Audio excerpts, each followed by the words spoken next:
session is over. So I welcome you all to, take notes and listen, because this is being sponsored by Unis Textile Mills. That is our own local textile industry. And there's a lot to be learned, because this is a export oriented sector. And there are so many good practices that so many of us are unaware of. So Unis Textile Mills is here to inform you all about what good practices are happening, what could be scaled up, and how these practices can be replicated. So without further ado, I am Zainab Naeem, Associate Research Fellow at STPI. I welcome you all to 27th Sustainable Development Conference, and in particular this session, which is Role of Textile Industry in Strengthening Climate Action in Pakistan. This is being sponsored by Unis Textile Mills Limited. So this session is not only focused on what has been achieved by Unis Textile Mills Limited. This is also focused on how textile industry is leading the climate agenda in Pakistan. And because there are so many practices that are actually happening, there are so many, support is being provided by the ministries, by the government as well. But still, so many good work is not known. Why? Because work is being done in silos. So we are here to integrate everything that's happening, to discuss with our policymakers, our regulators, our development partners who are supporting Pakistan's textile industry, how we can further support it, how we can strengthen their cause for climate agenda, and how we can bring forward more opportunities for this sector here. So I'm really glad that we have been joined by our distinguished panelists. I'll introduce them. Thank you, Mr. Mohammad Farooq, Senior Joint Secretary, Climate Change and Environment from Ministry of Climate Change and Environmental Coordination, for joining us here. We have Mr. Mohammad Nisar Palla, Chief Operating Officer, Unis Textile Mills. Thank you so much, sir, for your contributions and for this very fruitful collaboration. Mr. Ahmed Qazi, he's a Development Advisor at European Union Delegation to Pakistan. Thank you, Ahmed. And also our very own Mr. Asad Naqvi from United Nations Environment Program Geneva office. So he's also here with us. And just to let you all know, UNEP is doing a project on used textile circularity in Pakistan, and STPI is a partner. So they are very much keen and looking forward to learning about what other practices are being carried out by the textile industry. Shortly, we'll also be joined by the Federal Minister, the State Minister for Finance and Revenue, Mr. Ali Parvez Malik. I believe a cabinet meeting has been called, but he says that he's trying his best to reach on time. So that's why we are keeping him on hold as of now, and he's very much confirmed. He's trying his best. So thank you so much, everyone, for joining us. I'll start, and I'd rather request Mr. Mohammad Nisar Palla for his keynote speech. Sir, if you may please proceed with the keynote speech. Thank you. Assalamu alaikum and good afternoon, everyone. I'm going to keep looking at my notes because I don't have a very good memory and age is catching up. My name is Nisar Palla. I'm the Chief Operating Officer of Unis Textile Mills Limited. We are based in Karachi. Unis Textiles is part of the YBG group and is one of the leading exporters of home textiles out of Pakistan. Unis is recognized as one of the leaders in textile industry globally. We are the 8th largest exporter of textile products from all of Asia. That includes Pakistan, India, Bangladesh, China, all. Our vision is textiles for better life, and our mission is sustainable growth with innovation, inclusiveness, and integrity. As you can see, that sustainability, inclusiveness, and better life are part of our vision and mission, which means everything that we do, we have to embed sustainability, inclusion into that. We recognize the enormous impact the textile industry has on Pakistan economy. We also recognize the huge impact the textile industry has on climate change and environment. Lastly, we also recognize the immense responsibility we have as one of the leaders of textile industry. The video for all of you who were here and shows our seriousness with the commitment to sustainability. As of now, all of our rooftops have been covered with solar energy, solar panels. We have installed a cumulative 25 megawatt of solar power within our facilities, and that makes up about 15% of our total power consumption. We are currently in process of installing 4 wind turbines with a cumulative installation of 19.8 megawatts, which will generate about 24% of our needs. Combined, these two projects, we will be generating 40% of our energy requirement through renewable energies, and this will be one of the largest captive hybrid renewable energy grid in any textile company. In addition to this, we have installed biomass boilers, waste heat recoveries, water recycling, and are continuously making investments into energy efficient technologies. Some of the future initiatives we are evaluating are battery storage systems to maximize the use of renewable energy, evaluating feasibilities of small micro wind turbines, which do not require specific wind corridors and can be installed in any location, biomass-based steam turbines for power generation, and off-site wind and solar energy parks.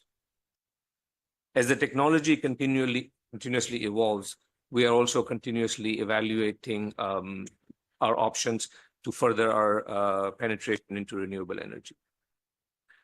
However, all of these initiatives are fairly capital intensive, and for the most businesses, they are either not able to generate that kind of capital, or it's not possible for them to divert that kind of capital away from their core activities. Therefore, we need to create an ecosystem whereby these type of endeavors can be economically feasible and be available on shared basis. From an industry perspective, we're looking towards the government of Pakistan and the policymakers to draft a policy framework that removes the hurdles to not only make transition towards clean energy easier, but also make energy affordable for businesses so that we can compete globally. Few of the specific issues that need immediate attention are allowing businesses to set up remote energy parks and transmit electricity to their manufacturing locations, provide a cost-effective and reliable wheeling mechanism, subsidize financing for renewable energy, and introducing the competitive trading model within power sector. Now, none of these points that I've mentioned are new to anybody. Everybody's been talking about it, but the time has come to expedite these initiatives as we are rapidly losing our global competitiveness. I will end by giving you 2 examples. In September of this year, K Electric signed a contract for 220 megawatt solar wind hybrid project with a Canadian company at a mind-boggling price of rupees 8.9 per kilowatt hour. In October of this year, they signed another contract with Capco for a 150 megawatt solar plant at a price of 9.83 rupees per kilowatt. This price includes everything. There's no capacity charge, there's no adjustment, there's nothing else. This is net price that K Electric is going to get. Now, for a moment, just imagine that if we allow the industry to operate on the same model. Do you think it will expedite the industry transition to renewable energy?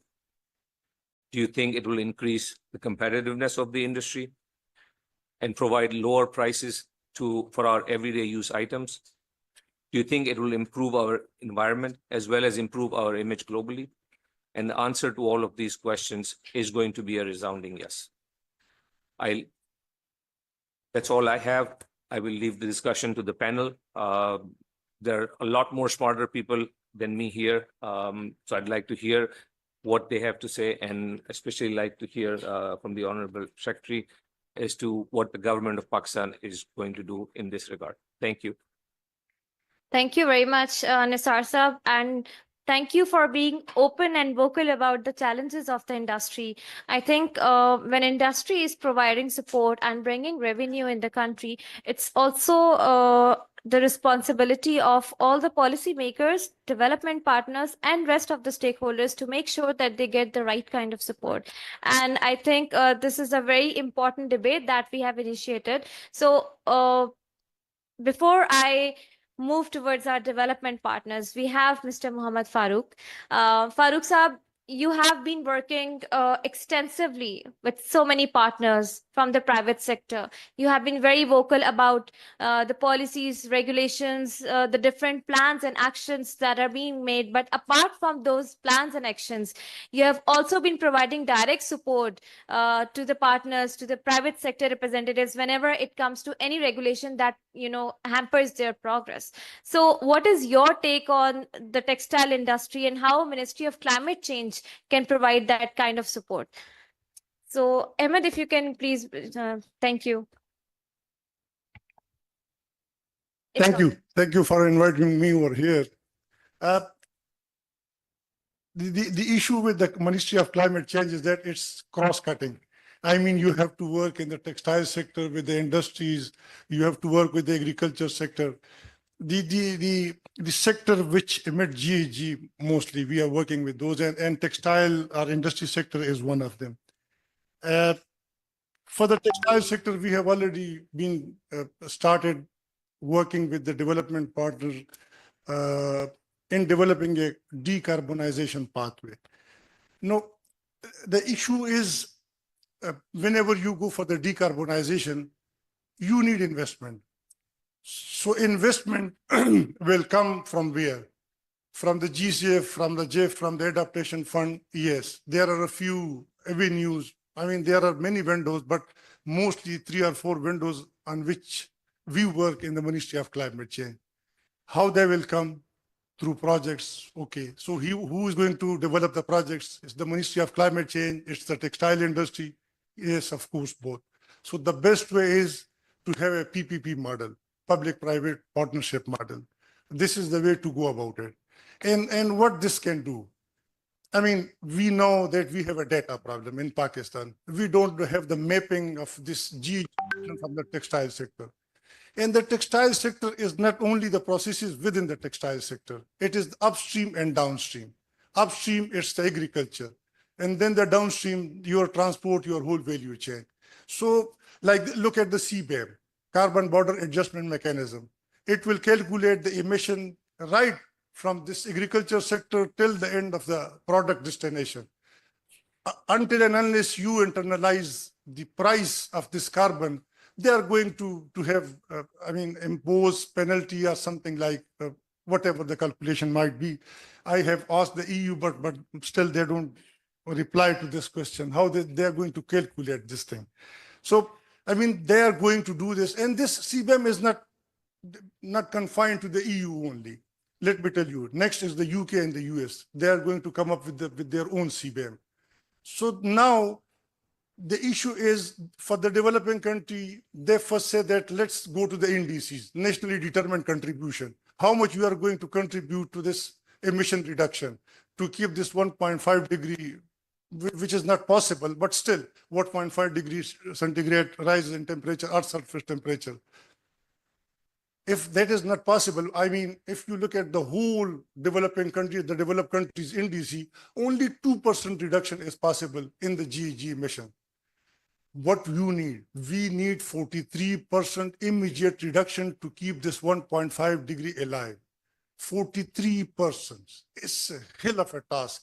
I mean, no country, you have to go, the whole world will try for a rapid and consistent reduction in the GHG. Then we are going to achieve this 1.5, which is still, let's hope that we achieve it. So, the issue is how to reduce this. Textiles sector is not alone. It's the whole industrial sector. Today it is textile sector. Maybe next time it's the transport sector. Maybe next time someone else. But since textile sector is the most important one when it comes to the export, that is why we are very much worried and we have many apprehensions about this, how to transform this whole textile sector with the value chain into green. It's very difficult because you have to start from the agriculture and you will end up with the transport. These are some of the realities. So we need investment, we need technology transfer, we need regulatory mechanism to do this. And as I have said, all these things are not possible until and unless the garment and the textile sector or the industrial sector sit together. We have limited knowledge of the processes which are involved in the textile sector. We have limited knowledge of the processes involved in the transport sector or the industries, the vendor industry, let's say. So we have to sit together.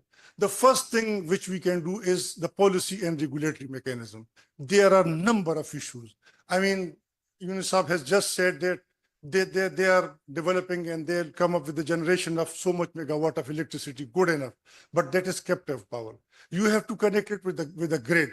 To connect it with the grid, you need a regulatory mechanism. Who is going to do this? NEPRA is going to do this. So my assertion is, my point of view is, until and unless we go for this PPP model, we sit together and we clearly chart out some of the things which we need to do. Otherwise, CBAM, some of the CBAM under the Green Deal, some like the aluminum sector, the cement, they are going to impose this CBAM in 2026. For the textile sector, perhaps it's 2033 or 2031. It's not far away. We have to transform this whole industrial sector to a green, to climate agenda, and then we can move forward, and perhaps that is the only way we can save or export to the EU, to the US and the UK. Thank you. Thank you, Farooq Saab, and I'll come back to you with another question. But the point is, we invited NEPRA and NICA also for this important dialogue, and the response we got was that they are very busy preparing for the next NDCs and COP, so they might not be able to show up. But my point here is that this is an export-oriented sector. If we are not listening their challenges, how are we going to be presenting the case of Pakistan, not just at COP, but even in other forums as well? So then there is an issue around power purchasing agreements also. The industry is suffering. The regulatory issues are so complex that nobody is even talking about it. But thanks to you, Ministry of Climate Change, being very much supportive of this challenge, and you also mentioned CBAM. I'm sure Nisar Saab has a lot of questions for you. I'll open the floor later on. But now, Ahmed, because Farooq Saab mentioned CBAM. So the next question is very much linked with the European Union's perspective. And he's right about one point. There's a lot of confusion when it comes to CBAM, how it's going to be affecting the sectors in Pakistan. There's a lot of talk in town around carbon markets, and the industry should, start gradually engaging in bilateral agreements. But they say that, there's no pricing policy as of now in the country. What are we going to do? So there's a lot of hustle and bustle going on around the CBAM debate, but nobody is talking about exact situation. We're not aware.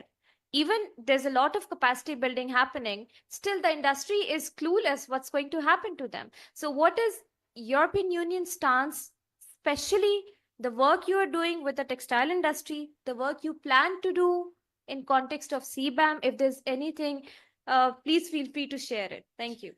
Thank you so much, and thank you for the panelists before. It's good to hear directly from, especially from Yunus Textile Mills. Before I go into your answer, I'll proudly say that we had a cooperation with the Yunus Textile Mills under one of our programs where we did work on quite a good number of environmental compliance issues within them. And Yunus Textile Mills surely is all for change and improving. Now, coming to what does the EU think? I mean, EU has put environmental compliance in general as its priority, even when this debate originally started. I mean, you can explore its role back to the Kyoto's protocol back in '97. You can come to see the role in terms of Paris Agreement, and now this highly expressive EU Green Deal, and then the tsunami of other compliance requirements that are popping up. And it not only gives you the guidelines, but it also opens the floor for you to take advantage of it by easing out certain processes as well. Take an example of GSP Plus. With the GSP Plus, when we offer that to countries like Pakistan, it's mainly that where we are asking for compliances, we are also incentivizing by let's have more trade, but let's focus on these compliances. And in addition to that, EU, when you talk about the support that we're extending as well, from the last 8 years, we have been engaged both on the social compliance as well as the environmental compliance with the textile and ready-made garment industry in the major hubs of Pakistan, which is the Lahore, Faisalabad, Sialkot, and Karachi, in which part of that package was also extended to Yunus Textile Mills. Then, understanding this need further, we've also realized that environment is a more pressing issue. So now we don't want it to be mixed with social compliance. And now moving forward, we want to have a more compiled package towards environment so that considering the EU Green Deal and the other tsunami of requirements that are coming up, as per if in case any country is interested to continue trade with the European Union, it can be supported, because at one end we want to ensure that we achieve the global targets, but at the same time we also don't want to lose trade with important partners like Pakistan. And that's the reason why there is support extended not only to the government on the policy side, but also with the private sector working directly within the factory premises. And Farooq Saab identified a very important thing, that this requires investments. And there's a discussion about the public-private partnerships as well. We at the EU echo that, and we also feel the same. And in the coming programs, we also want to work more towards having more of this public-private dialogue, supporting these platforms to create those bankable projects so that more of this money can be capped on. And in addition to the limited resources that we as a development partner are extending to Pakistan, the industry itself and the government can find avenues to work towards this. Yes, the climate change is a reality. Yes, it is a challenge to the entire world, not only to Pakistan, and we are seeing the impacts globally. The Spanish floods are the recent example. But having given that, we have to do things around those, and EU is trying to support where it's asking for compliance. At the same time, it's trying to extend all type of support possible. It's in the form of investments within the industry. It's in terms of the policy support that we're extending. So we are trying to extend as much of a package as possible so that this goals can be collectively achieved and the trade can be continued. Thank you, Ahmed, and thank you for discussing about the key initiatives and the challenges, and also we need to work on the things, especially when it comes to trade, to provide more easy opportunities and those platforms that can support the trade, and especially Pakistan's GSP plus status. I know over the last 2-3 years, when we were thinking during last STC, we were, having debate on if Pakistan will be getting GSP plus status or not. But thankfully, with all the support from European Union delegation, Pakistan has got the status, and I'm sure that it will be very helpful. But again, the question comes in when there's a lot of debate around climate agenda. Now, we know there are SBTI targets, scope 1, scope 2, scope 3 emissions also, and the compliance that this textile sector needs to, fulfill when they're exporting to European Union. And now, as Farooq Saab said, that it's not just the European Union, it will be China, it will be USA. They will have their own CBAMs. So what are the, how will trade opportunities be improved? Whether they will be improved or whether they will not be improved. We have Asad Naqvi Saab here.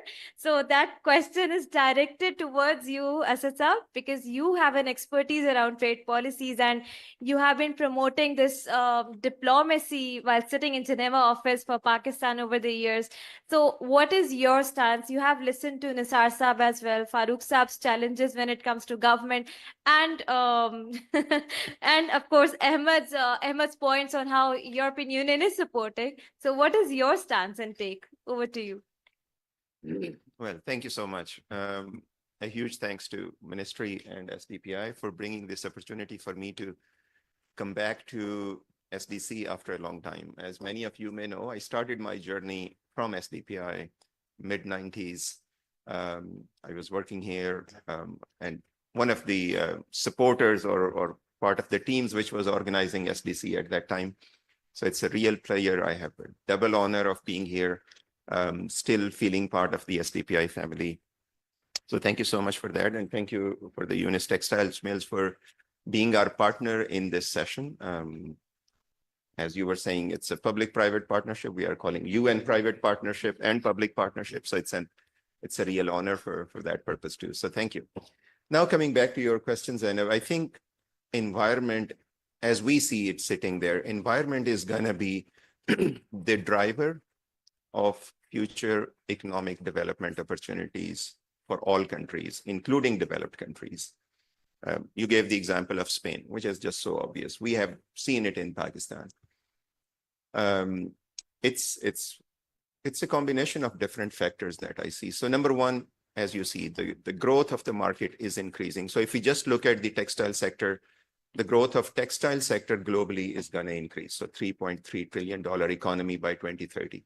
But if you dissect that number into smaller portions, it's the sustainable part of the textile which is increasing with higher proportions. And there are multiple reasons for that. And the first of the reasons, for example, is the consumer choices. And we see that in the consumer markets. Number two, it's the impact on environment which is being felt. And I don't say the impact on environment as the air pollution and everything else. No, it's the economic cost of environmental degradation which is being felt very clearly all around the world, including here. So that is the side which is sort of the requirement side, and that's where CBAMs and everything else is coming in. The second part, why it's going to grow, is the competitiveness part of your trade and production sectors. The cost of production will determine how competitive you are in the global markets, and that will apply to textiles as well. What we need to do, let's say for Pakistan and overall global industry, is you define something which is fairly simple to achieve and you start from there. In my view, there are 2 points, and what you were also referring to. If you want to meet, if you want to help, if the private sector wants to help the government of Pakistan in meeting its NDCs and global commitments, start with reducing the amount of energy or non-renewable energy that you use for per unit of your profits, revenues, or GDP.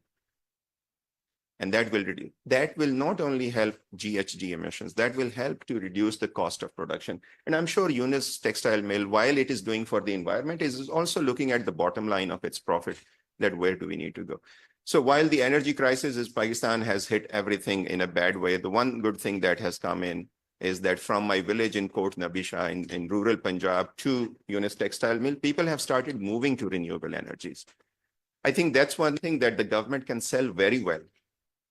That here is a fiscal policy reform, which didn't go well in many ways, but at least we are trying to meet the greenhouse gas emissions. And that's my discussion probably on 7th with the European Union. It takes only $1,000 in my village to convert the whole household from the fossil fuels to renewable energy. And that is a cost that very much bearable for the International Development Corporation. So that is the second part, which is the profit. The third part, how you make it competitive, it's very easy again. And there is no place than Pakistan who can do it, which is building circularity in your production processes. When I come from a rural farming family, and we are big family, many brothers and sisters, and my mother started and our grandparents have been doing circular economy for generations. कि छोटे भाई के हिस्से में कभी नए कपड़े आए नहीं. It was always कि जी एक पहनेगा, दूसरा पहनेगा, तीसरा पहनेगा. So let's do that. Now it's a requirement. Keji, how much of your overall production is coming from virgin resources versus recycled resources? And I was very encouraged to be part of the debate which was happening on the second-hand textiles, that Pakistan is one of the best places to make it happen because there is zero waste coming out of it. And that also reduces your cost of production if you are able to use recycled materials into new production systems. So that is my second point. Now, then is the role of the trade policy, which Zainab, I think was your question. So that was all setting the stage for that question to be answered. Trade happens when it's actually the transaction. That is what is called trade, when one thing moves from here to there. So trade policy can help a lot. And the government of Pakistan is doing very interesting experiments in that field, which should be encouraged and must be acknowledged in terms of getting, trade facilitation, capacity building, market access, the negotiations with different countries, looking for new markets, et cetera, and adjusting the trade policy with that. But trade policy does not work in a vacuum, and that's a challenge for us.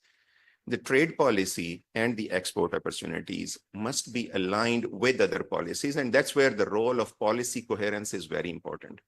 You cannot have a trade policy which is green while your fiscal policy is, for example, still subsidizing huge fossil fuel subsidies, or you are subsidizing agrochemical and pesticide in the use of cotton where the whole production starts from. So you need to look at your fiscal policy. And we think that the finance and public finance and fiscal policy is a major elements of making the green, trade green and the production green. You need to look at your labor policies, because unless you have skilled labor, and that's my point when I talk on many international forums for Pakistan and many developing countries, we are all running behind capital, which is one factor of production, and not looking at what we have. It's always like, it's a human nature probably that we are looking for things which we don't have, rather than understanding, appreciating, and utilizing the resources that we have. We are a country of 240 million people. We need a labor, employment, and skill development policy which can feed the green transition in whole of the world. And we have that opportunity today. And things like CBAM will require a different type of skills, not only in Pakistan, but also abroad. And we can look at different examples which countries have done. For example, I look at Philippines, which only train domestic help. Now, in our culture, do we need a help for domestic help? Do we need a training? No, anybody can do cleaning, but no, you don't compete in international markets unless you do that. We should be the champion of the green transition labor skills in this country, which will help textile, which is the backbone of our economy, but can help the global transition in that. And let's invest in that. And government has plans like, wo jo vocational training centers hote the, they can be made effective, they can be upgraded, they can be aligned with the global economy. And then we can generate, we are still, in terms of fiscal space, we are still more dependent on remittances than the revenues and taxes from domestic sources. So that is the second part where I think that the trade policy is important, but it needs to be connected with fiscal policy. It needs to be connected with labor policy. It needs to be connected with industrial policy, with energy policy, and then we will move forward. Now that gives me the opportunity to market what we do as UNEP. So we are a small UN agency, but to make sure that we are helping the greening of whole of economy and finance, we have created a program. It's called the Partnership for Action on Green Economy, which brings UNEP, UNDP, ILO, which is the labor organization, UNIDO, which is the industrial development organization, and UNITAR, which is the training and research institute, together to help countries in taking the global sustainability and social development challenges in an integrated way. We don't want to support countries in one side, which is either going green or is going socially equal, because eventually the result of those type of projects are short-term. So we can make a green village in Pakistan very easily, but it will remain green both on agriculture and SMEs as long as our funding is there. Because it will not be able to compete with the trillions of dollars which the world is putting into fossil fuel subsidies or the world is putting into agrochemical subsidies. The finance goes where the profits are, and that's how it should be. At the moment, the regulatory mechanisms, the policy mechanisms are not in favor where the investment is going in the right direction, but the policies and regulatory mechanisms can change that. We do feel that in the renewable energy, we have crossed the tipping points. I think without any additional support from us or from the governments, that movement is gonna go ahead. My benchmark is my village. अगर मेरे गांव में solar cell लग गए हैं तो पूरे south Asia में लग सकते हैं, and I think एशिया और अफ्रीका हर जगह लग सकते हैं without any external support. So I'm sure we have a special comparative advantage on textiles as Pakistan, and we should materialize that opportunity while it is still there. We have seen it shifting over the last few years, but we are still one of the best places, number one on textile, number two on creating circular economy, and number three on creating green lifestyles for everyone. Let's come together and make that happen. Thank you so much, Asad Saab, for your very valuable feedback and remarks. And of course, solarization is something that has a huge potential in Pakistan. And I believe under the Punjab Green Development Scheme, solarization of tube wells was also performed for the villages. And I think if that gets scaled up in throughout the country, it would be very fruitful for the agro economy at least. In context of textiles also, I believe Nisar Palla Sab has mentioned, there are many other textile industries also who are converting it, solarizing their industry, solarizing their processes.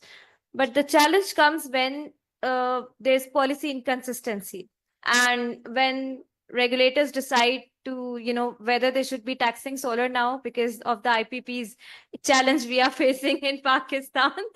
So, because being SDPI, I'll be neutral. I'll also favor the stance from the government, but I'll also have to favor my industry at points, and I have to take this case forward because we want every stakeholder to align their agendas on sustainability and climate. So, Farooq Saab, just last question from you.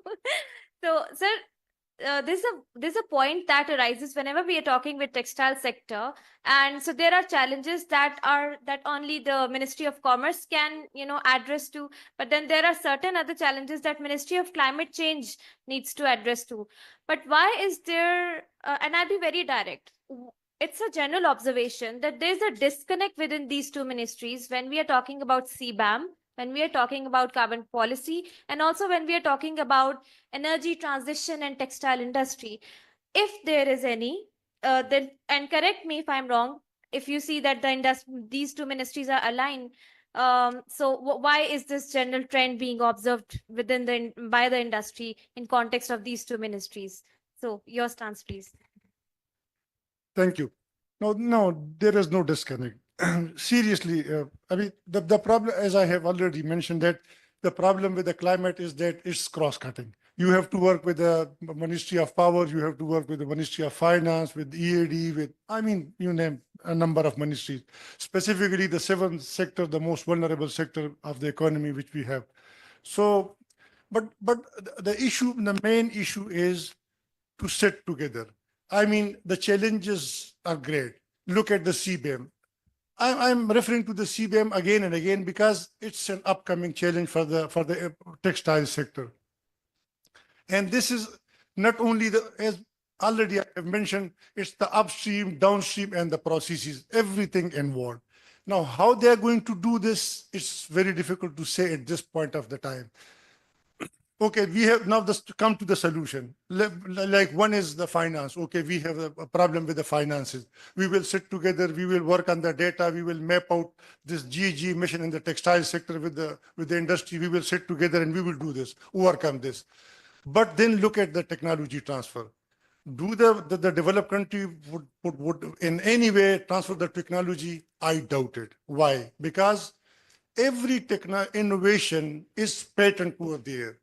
I mean, they have this intellectual property right. Do the private sector is in a position to give you the technology, I mean, without charging you or giving you any kind of the subsidy or any kind of the leverage? No, they are not going to do this. And they are in no position to do it. It's the private sector. The government, we can talk to the government, we can talk to the European Union. But again, they would say, look, this private sector has developed this innovative, look at this carbon capture technology. Would they be in any position to give you that CCU? No. Why would the government provide you with this technology? It's in the private sector, and this is easily that they can say this. Similarly, on the finances, again and again, we request them, we develop the project, the bankable project. At this moment of time, we have projects worth $1.5 billion in the GCF, GIF, and the adaptation fund. Nobody knows when those concept node, when those projects would be realized in the funds allocation. So, I mean, these are the challenges with the CBAM, if we are not going to achieve anything to the indices, this is another way of pushing the developing country to do it yourself. This is not my problem. This problem was, look, I don't want to go into that detail and that discussion that it's the historical polluter versus the recent polluter versus the Pakistan vulnerability. Forget about these things. But these are the CBAM, these regulations are discriminatory. I have talked to the people in the WTO. Believe you me, they even asked me in recent meeting that you need to come up to the WTO with a whatever petition, with a asking whatever that might be. I don't know, but this is discriminatory. And all like the UK, the US, the China, they'll come up with their own CBAM. These are all discriminatory. We are not going to get anything from them. So only they can push us against the wall to do this, to come. In Pakistan, the total emission is 500 million ton equivalent. This is nothing. I mean, look at the per capita emissions, around 2.6, 2 point. Look at the China, look at Brazil, look at the USA, the UK. They are more than 10% per capita emission. They have huge emission in thousand and thousand. Pakistan is minuscule emitter, but still we have to face these kind of the challenges, these kind of the regulation, the EU Green Deal, maybe next time the UK Green Deal, the USA Green Deal. So these are the challenges. We in the ministry, we in the government, we are working on it. I mean, in many meetings with the EU, I was there. I asked them, give me a bit of detail of how you can calculate this emission from this textiles. Look at this textile sector, but they are not opening up now. How they will do it, right now, I have no idea. But on our part, yes, we need to sit together. I have already mentioned the PPP model is the best one. Through this model, you can have the investment. I mean, if the government and the private sector sit together, we can take these projects to the GCF, to the JF, to the Adaptation Fund, to the Climate Investment Fund. You name, there are 28, 29 windows. So we can do this. This is the way through which we can do the innovation. This is the way through which we can create enabling condition for technology transfer, for the training, capacity building. I mean, just transition is around the corner. You have to do it. Transition is going to happen. We have to do it through we call it just transition. We have to do it. We have to reskill the people if they are going to be part of the fossil fuel industry and now they are coming to the renewable energy. We have to give them the skills. So these are the challenges, and in the government, we are working on it with the ministries, the federal government, with the provinces, even with the private sector. So let's hope we overcome these challenges. Thank you.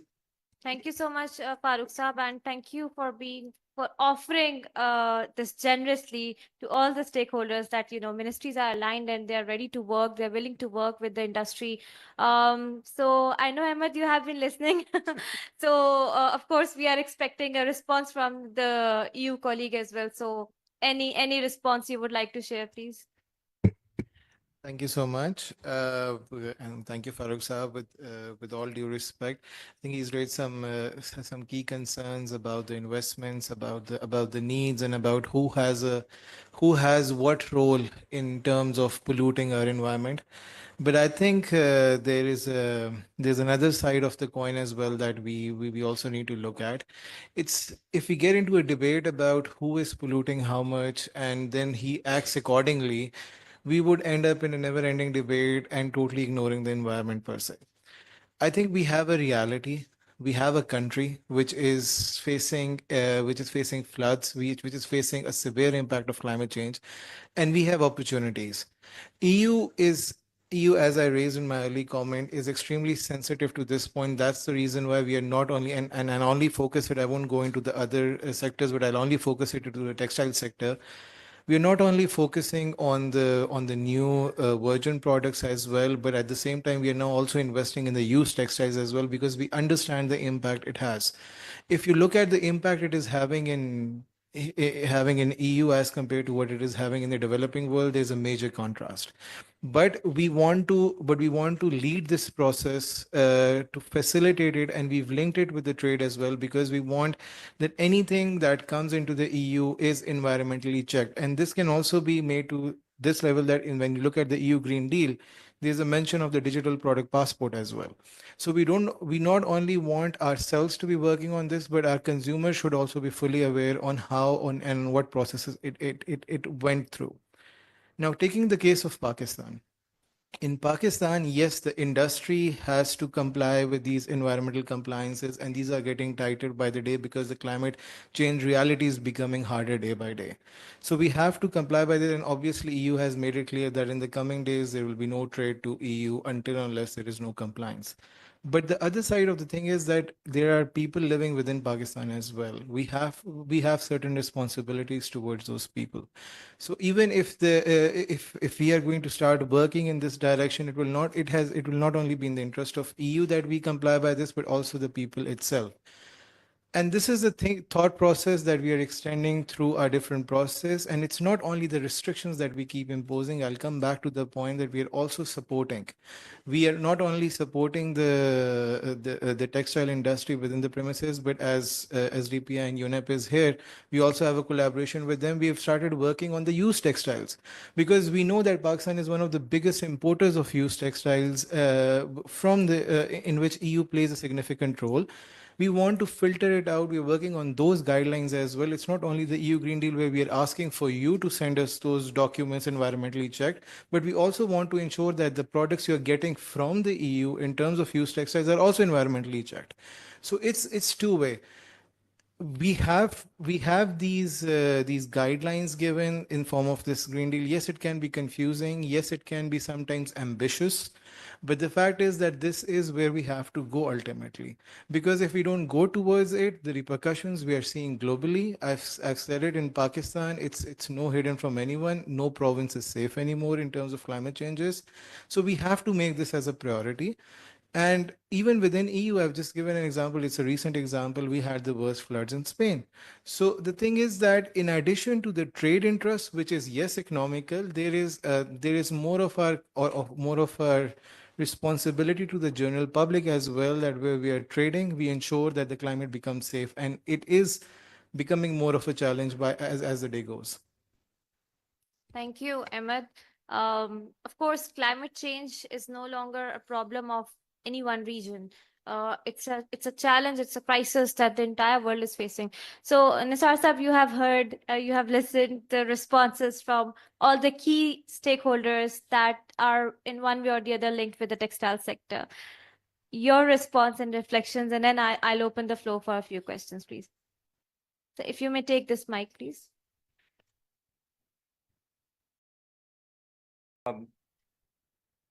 Look, I mean, every discussion that I've been a part of with regards to environmental climate change, we always come down to 2 points. Who's going to provide the resources? Who created the pollution? And I think we do need to hold people accountable in terms of who created the problem and why we are facing that. But having said that, I don't think that should stop us from moving forward. I don't think that should stop us from doing what we can do. I think from a private sector perspective, I would certainly put up the case that to the government that do believe in the ingenuity and entrepreneurship of your private sector. We will bring you solutions. We don't care who's developing the technology. We don't care where it's being done. In the past 7 years, just within our company, we have used 7 different sources of power generation, all because of different policies at different times. All of this requires capital, all of this requires knowledge, all of this causes disruption. What we are asking for is a policy consistency, a framework that allows the entrepreneurs to bring in the finances, to arrange for the setups. I'll give you an example. There's an industrial state in Karachi called Nooriabad. Probably consumes about 400 megawatts of electricity, right? All of the power that they get will either be captive gas generation or grid. If you today allow a private setup, it is that area is very good for solar energy. It's right close to the wind corridor. Just like the example I gave you of K Electric. If you allow a private company to set up a 400-500 megawatt hybrid park and allow them to sell this to the industry, what will you achieve? you will achieve less carbon. You will achieve cheaper cost of electricity for the industry, again, making them competitive, improving the impressions. Everything can be worked out. I think we have, while we are fighting our battles at a higher stage of, the climate funding and the technology and all of that, we must not forget the problems that we have created for ourselves. I think it's much easier for us to blame somebody rather than to fix what we have created, right? Yes, we will continue to fight that battle. There is no question about this. I think we all all the third world countries need to put up their voice, when it comes to climate change and hold the Western world accountable for what they have done. But at the same time, again, let's fix the problems that we have created for ourselves. Let's do the things that we can do, which are within our power. The industry, the Ministry of Commerce, NEPRA, whoever needs to sit on the table and figure out the solution to these things, create the policy framework, and let the private sector invest and deal with it. Money is not going to be a problem. As Asad Saab said, finance will follow profit. You just need to provide us the framework for us to do what we need to do, and we will deliver. Thank you, Nisar Saab. And I think this is one of the most interesting and engaging public-private dialogue that we have conducted with the textile industry. That a dialogue where we have been vocal about our challenges, whether it's with the regulators, whether it's with the development partners. And I think these kind of debates help us in framing and reshaping our stances, whether we are from the government, private side, or from the development side. So thank you for that. The floor is open for questions. I know we have so many participants. May I please request you to keep your question brief and also to introduce yourself when you're asking the question. Third, just one thing, and to whom your question is concerned with. Thank you. Thank you. My question is for Ahmed Qazi sir. My name is Sarim. I'm the CEO and founder of Fruit of Sustainability. We work with brands and exporters as a sustainability due diligence partner. So how do you see the EU Corporate Sustainability Due Diligence Directive? It's almost there and everyone is talking about it right now. So how do you see the connection of environmental due diligence and climate change with the latest regulation which has come up?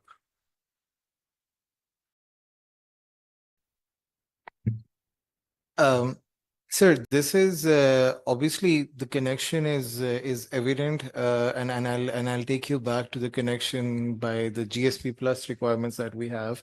It doesn't only speak of the environmental compliances, but also about the social compliances and also the human right compliances. So obviously, that is another factor of it. They're all there for us. Ultimately, the goal is to achieve trade, to continue trade with all our partners, but while ensuring that compliances are there, the decent work is ensured, the climate impact can be reduced. So it's an overall part of the package which is there, and obviously more and more is going to come with the passage of time. So that would be my first response to this. Thank you. So we'll take 2 to 3 questions in the first round. Any other question from the participants? Please. Assalamu alaikum ji. I'm a sustainability practitioner. My question is from Mr. Farooq. That, sir, as you yourself have mentioned about securing our rights first and commerce, and we have to safeguard our industries by lobbying with other countries and see what could happen. So under Article 10 of the Paris Agreement, we have different development partners which are working in Pakistan, but we need to also track that how many of the development partners have played their role in the technology transfer perspective. And so far I have as per my information and knowledge in technology transfer, there has been no such great support or hand holding given. And there lies the just transition thing that could happen if that big chunk comes in the form of technology transfer. So what's your stance from the ministry platform that can we take it up at appropriate forum or through AAD or through commerce, whatsoever the platform, Ministry of Commerce use in terms of institutionalization and at least putting our demand from industrial perspective? Because if you are going for massive electrification of all the thermal based processes or methane pledges or whatsoever the pledges are there, so you need again like the technology in the industry, and there are limited technology providers. And then again, on the basis of this argument, we can get some time from EU that all the process transition takes time, almost 2 or 3 years. Like if you go for waste heat recovery processes in Pakistan, so you need to like there are 2 or 3 local manufacturers over here, and they can only provide 200 or 300 units, and there are, for example, 5,000 or 6,000 boilers in Pakistan. So it will take 3 or 4 years for them to secure the orders until unless you import the things, you export your massive foreign exchange for that. So we need like, so from this rationale, technical rationale, we can always like take some time out or from negotiate, bring these things, facts on the table with EU and other partners, that these are also the technical impediments the industries face, and not only like just from international compliance perspective, but from ground realities perspective, how much time is further required. But also we need to put on table the article support given through Article 10 of the Paris Agreement. So that's like a question and a comment as well. Thank you. No, you are very right. Let's start from the UNFCCC 1992, the Rio conference. There we have this one article enshrined in UNFCCC is CBDR and RC, common but differentiated responsibility and respective capability. Under that article, we always negotiate with the developed world that it is your responsibility to give us means of implementation. Means of implementation mean finance, capacity building, and technology transfer. For the finance, they have this Bretton Woods institution, and then some of the climate-related finance architecture like GCF, GIF, etc. And for capacity building, somehow they give us support and projects and all these things. The issue with the technology transfer is that, as I have mentioned, that it is in the private sector, and that is patent. That has intellectual property right. If you ask them, give us technology, because look at one sector, the power sector. This ADB and ADB come up with the figure of $101 billion if we are to improve, or we have to transfer from thermal to renewable, plus the grid system efficiency. So we need $101 billion. We don't have that money. So when we ask them, when we come to the negotiating table, that let's give us something like the finances and the technology.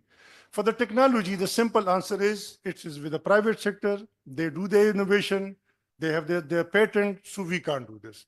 For the finances, they have this international financial architecture. Getting access to it, it's cumbersome. Believe you me, it takes more than 2 years to realize the concept note to the funds. These challenges are there, and that is how we negotiate. Now, the problem is, again, would be referring to Ahmed, like these CBAM. Now, they come up with the solution, like in indices, like the Paris Agreement, UNFCCC, Kyoto Protocol, they're all voluntary. We have submitted our indices. We say that, look, we will reduce our emission by 50%, 15% from our own resources, 35% if you give us the finances, then the technology. Nothing came out of it. Okay, 15% we are doing our own. Or this is voluntary. Like look at the one project, Green Pakistan program, yeah, 10 billion Solani program, whatever name you want to give it. But only this one project will sequester 149 million tons of the CO2. The total emission of the Pakistan is 500. You are sequestering 149 by 2030, will sequester through this one program. This is one. If you look at the EV, we are coming up with a very good EV policy. Now, again, we are revising it and updating it. But the issue is, again, this developed versus developing countries. They're not going to give you the finances, the technology, capacity building, somehow they give you. But on these two things, they are, not forthcoming. And that is why in every COP, there's a problem of the finances. Look at this upcoming COP in Baku. It's dubbed as the finance COP. The issue is in CQG, new collective quantified goal. and that is in terms of the needs of the developing country, needs of the developing. It's in trillion, 5.6 or $5.2 trillion needed all the developing countries to come up with the adaptation to overcome this challenge. So these are the issues in the international negotiation, and probably that will go on. But now they have come up with the new ideas like CBAM.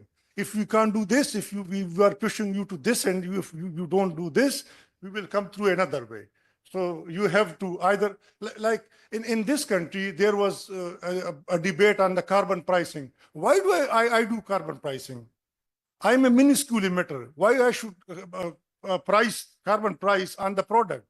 Then where would be your competition? I mean, you are competing with China, with Vietnam, with Bangladesh vis-a-vis this textile sector. If you have this carbon pricing, the price will go up.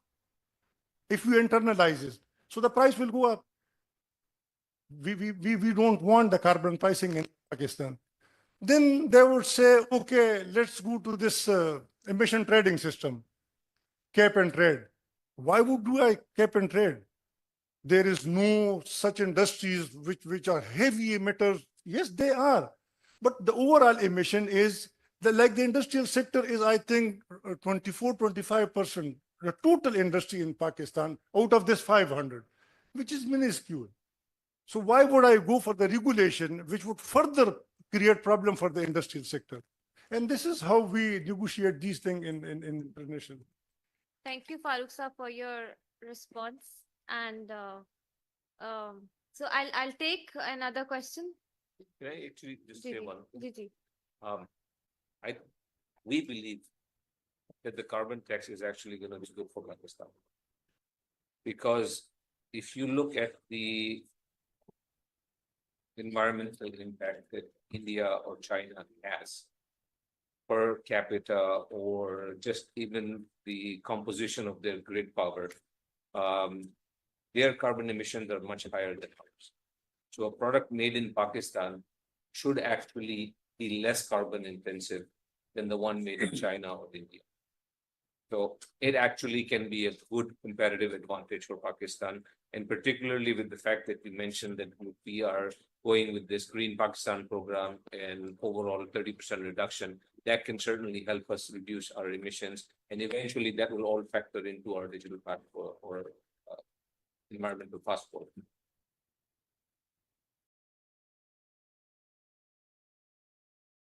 So is there? Yes. Yes, please. Yes.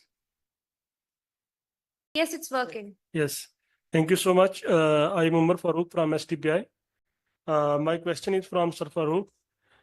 Sir, we all know that COP29 is going to be held in the coming month in Azerbaijan. So my question is how the ministry be presenting the stance of textile sector in this conference? Thank you so much. In the COP, there are negotiation streams, a total of 36, 37 negotiation streams, out of which for us, I think it's 14 or 15 streams which are important to us, of this climate finance, NCQG, adaptation, mitigation work program, et cetera, et cetera.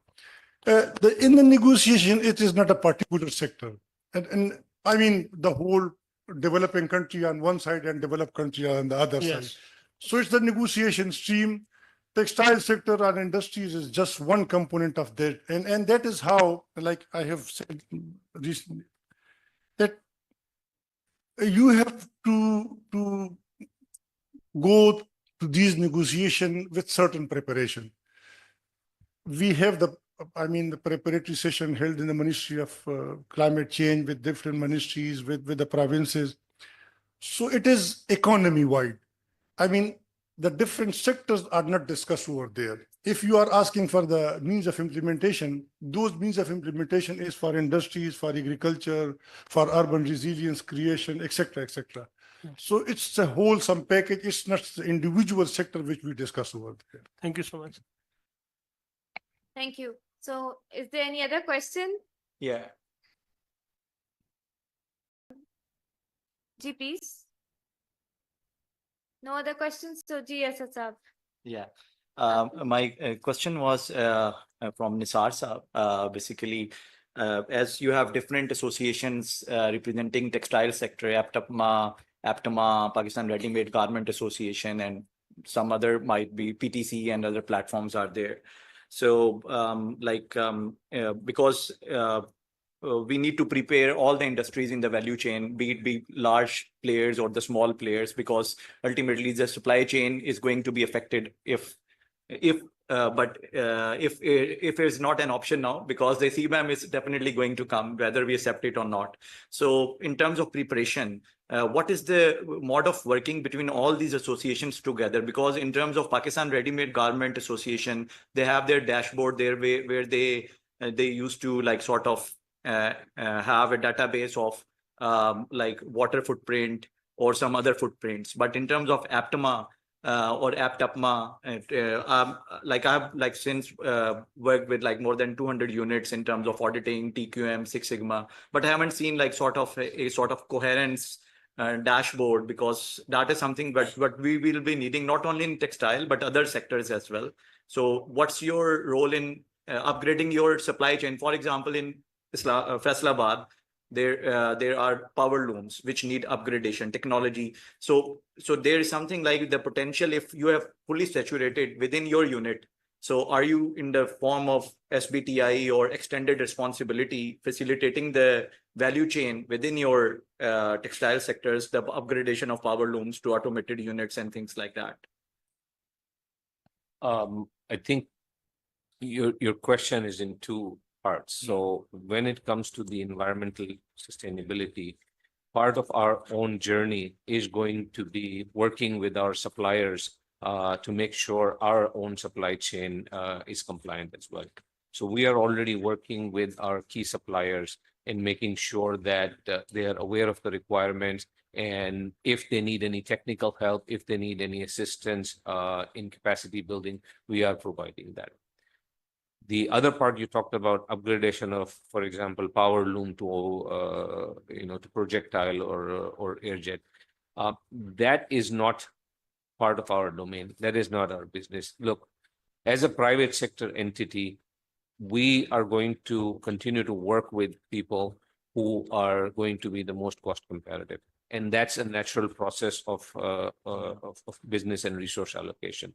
We're going to let the market dictate who is going to survive and who's not. There are plenty of power loom producers who migrated to projectile, and there are plenty of projectile loom manufacturers who have migrated to airjet technologies. So this evolution is going to continue. Some people are going to move out, some people are going to upgrade. That's how the business is going to work. So that's not where we are going to play any significant role. Having said that, yes, if there are new technologies, if we have a good working relationship with the supplier, we do work with them on certain type of arrangements whereby we can facilitate some of their requirements, be it advancing the loan, be it providing them the material and start to get them working on conversion basis. Those are the type of things we do carry on. Sorry. Yes, please. Yeah, thank you so much, sir. Just to add up, I mean, I would try to pitch that EU is aware of also this particular issue as well, and we understand, as Nisar Saab has been continuously saying, that we have invested this much and there are other big partners who are investing in this, and that's one of the reasons why we realize the problem more. And EU is also investing with mostly the small and medium enterprises in this regard as well, so that they can somehow come at par and be able to continue their trade.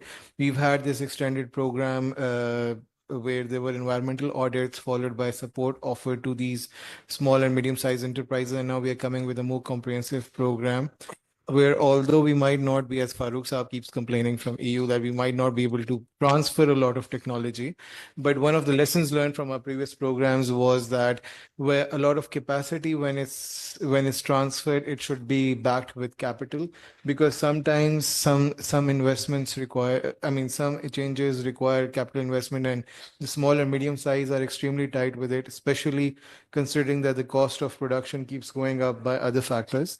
So we were in the coming program or in the coming years, we would try to support that through different accelerator programs as well, so that these small and medium-sized enterprises can cap on that money and do that minimum investment so that they can also start rising up to the occasion and they don't completely die off. Thank you. Thank you. Thank you so much, Ahmad, and thank you so much, Asisa, for very relevant and pertinent question. And to all the participants, just one comment, and why? Because this is also very important for the project that UNEP and you are doing in Pakistan. So because we have the textile industry sitting here with us. So, sir, is there any direct impact of second-hand textile sector on the local textile sector? Is there any you mean I mean if we promote the second-hand textile sector, you think it can create any threatening situation for the local textile industry? Any comments on that? No, the simple answer is no. I mean, all we are talking about is replacement of raw material. The further downstream processes are going to remain the same. So that's one thing. Second thing is, there is a lot of talk about circularity within textile, but to be honest with you, no one has actually fully evaluated the impact, the environmental impact of collecting a product from across the globe, shipping it over here, putting again the resources on it to see how it works.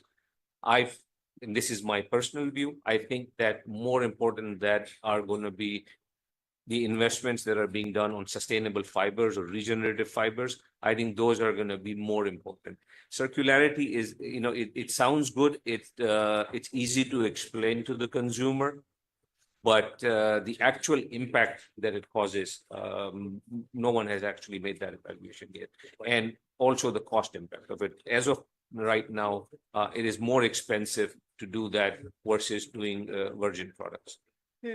So it's interestingly, just to update you, we have actually done very recently the value chain mapping of secondhand textiles. We have mapped it, and just one main finding, we will not be sharing anything now because it's being under review, is that it's 100% circular in Pakistan. There is no post-consumer textile waste coming in from the second-hand textile. Maybe that's a debate for another time.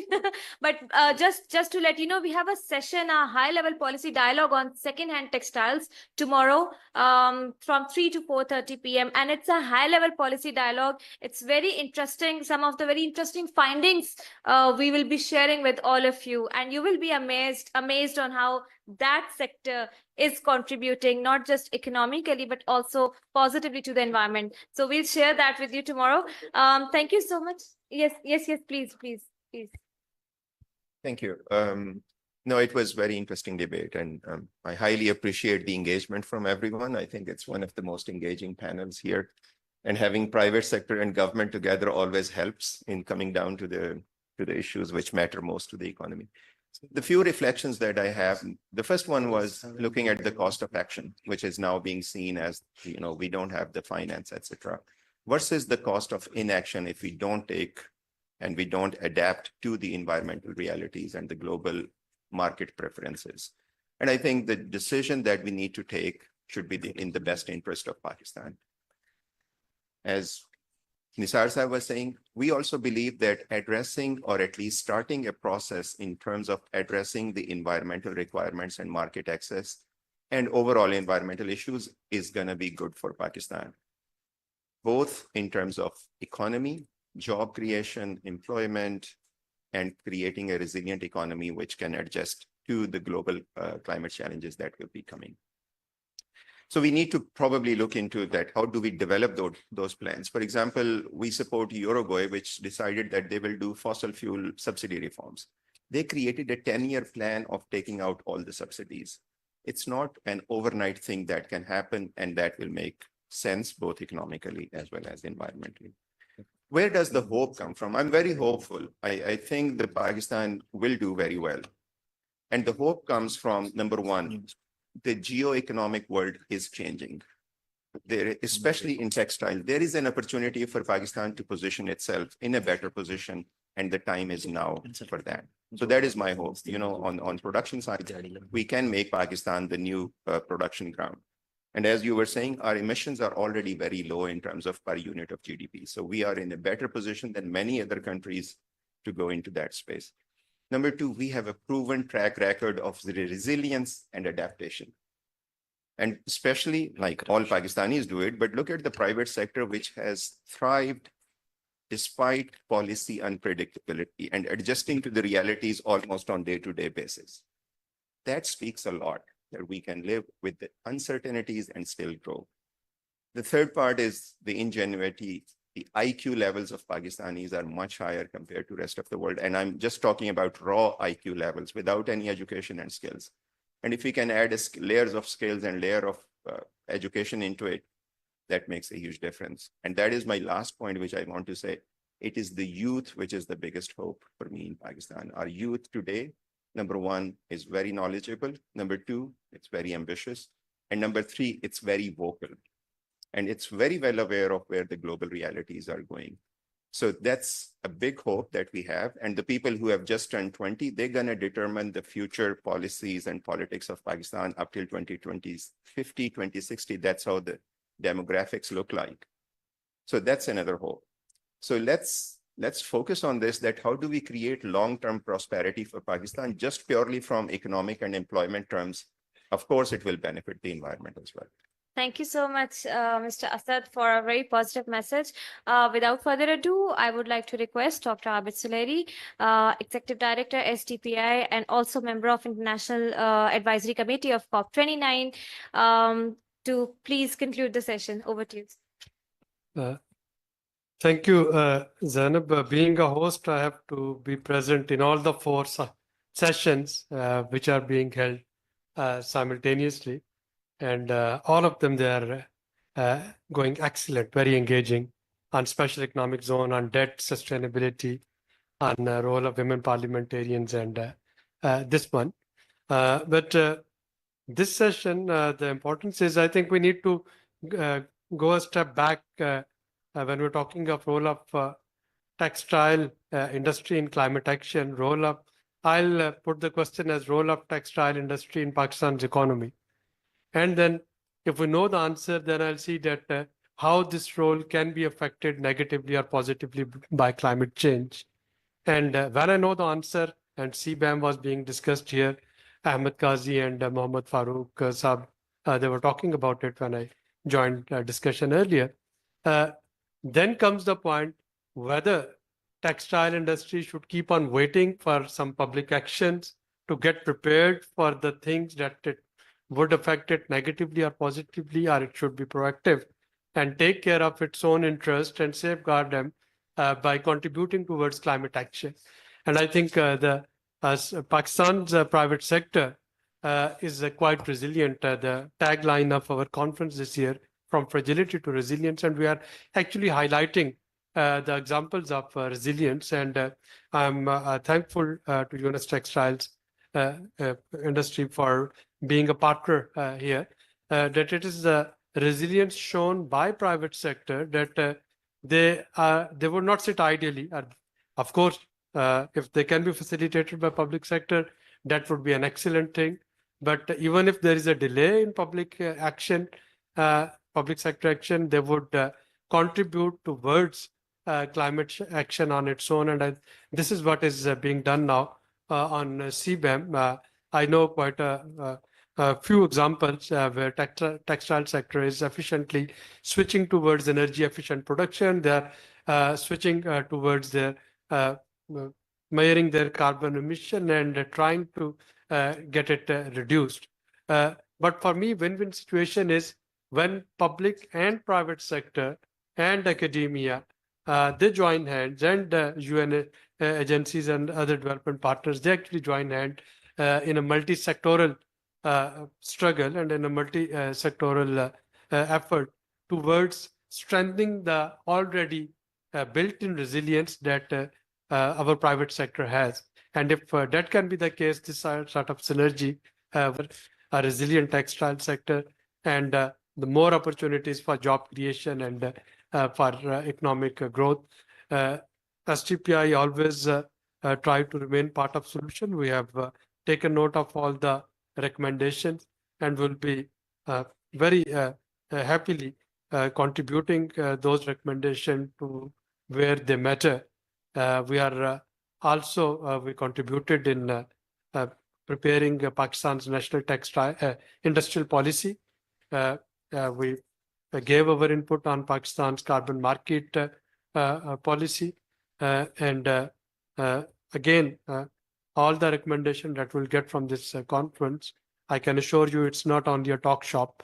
We believe in linking, bridging research with policy, bridging recommendation with policymakers, and that's what we'll do for this session as well. Thank you very much, ladies and gentlemen, for joining us today.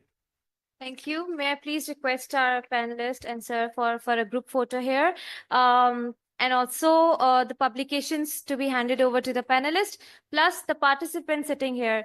There's a food court and we are promoting local, made in Pakistan and the local brands. So there's a food court offering exquisite delicacies. And I mean, you all should visit the food court, or maybe I can take you there. Also the stalls of public sector, private sector in the expo zone, do visit and encourage them. There are startups, there are multinational companies also, but then we have academia, we have Ministry of Governments, Ministry of Climate Change stall is also there. So do visit and support them. Enjoy yourselves in the food court. There's matka chai, there's chaat, and there's every delicacy. We have dosa as well for the regional delegates who have joined us here. And enjoy yourselves. After this session, the next sessions will be from 3 p.m. and there will be a session on Global Plastics Treaty. INC 5 is coming over. So Farooq Saab, feel free to join us, please. So that's coming up. That session is in collaboration with Core Alliance, right next in the next hall 206. We'll be discussing about the plastics issue and what will be Pakistan's packaging industry stance, how the government should be supporting them. We also have World Economic Forum there. Plus, there are 3 other concurrent sessions in the same halls. Feel free to join us in those sessions. Thank you so much. Thank you, everyone. You can have a group photo, please.